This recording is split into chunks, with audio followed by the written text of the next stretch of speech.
ابن قیم رحمت اللہ نے عجیب واقعہ لکھا، فرماتے ہیں میں گلی میں جا رہا تھا، میں نے دیکھا ایک دروازہ کھلا، ماں اپنے بچے کو مار رہی ہے، تھپڑ لگا رہی ہے اور کہتی ہے تو نے مجھے بڑا ذلیل کیا، بڑا پریشان کیا، نافرمان ہے، کوئی بات نہیں مانتا، نکل جا میرے گھر سے۔ وہ بچہ رو رہا تھا، دھکے کھا رہا تھا، جب گھر سے باہر نکلا ماں نے کنڈی لگا دی۔ فرماتے ہیں میں کھڑا ہو گیا ذرا منظر تو دیکھوں، بچہ روتے روتے ایک طرف کو چل پڑا، ذرا آگے گیا، نکر سے پہلے واپس آ گیا، پھر دروازے پہ کھڑا، میں نے پوچھا بچے واپس کیوں آ گئے؟ کہنے لگا سوچا تھا کہیں اور چلا جاؤں، پھر دل میں خیال آیا مجھے دنیا کی ہر چیز مل سکتی ہے، مجھے ماں کی محبت نہیں مل سکتی، میں اس لیے واپس آ گیا ہوں، محبت ملے گی اسی در سے ملے گی۔ کہتے ہیں بچہ بات کر کے وہی بیٹھ گیا، میں بھی وہی بیٹھا، بچے کو نیند آئی، اس نے دہلیز پہ سر رکھا سو گیا۔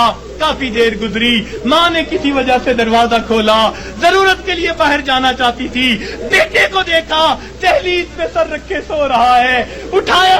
کیوں دہلیز پہ سر رکھے سو رہے ہو؟ امی مجھے دنیا میں کوئی دوسری ماں نہیں مل سکتی، میں اس دہلیز کو چھوڑ کے کیسے جاؤں؟ فرمایا بچے کے الفاظ سے ماں کی آنکھوں سے آنسو آ گئے، بچے کو سینے سے لگا لیا، میرے بیٹے جب تیرا یقین ہے اس گھر کے سوا تیرا گھر کوئی نہیں، میرے در کھلے ہیں، آ جا، میں نے تیری غلطیوں کو معاف کر دیا۔ فرماتے ہیں جب گنہگار بندہ اپنے رب کے دروازے پہ اس طرح آتا ہے اور کہتے ہیں رب کریم میری خطاؤں کو معاف کر دے، میرے گناہوں کو معاف کر دے، اے بے قطعوں کے دستگیر، اے دکھی دلوں کو سکون دینے والے، اے غمزدہ دلوں کو تسلی دینے والی ذات، اے پریشان دلوں کو سکون بخشنے والی ذات، اے بے سہارا لوگوں کا سہارا بننے والی ذات، اے گناہوں کے پردوں میں گناہوں کو اپنی رحمت کے پردوں میں چھپا لینے والی ذات، تو میرے لیے رحمت فرما دے، مجھے در در کے دھکے کھانے سے بچا لے، اللہ اپنی ناراضگی سے بچا لے،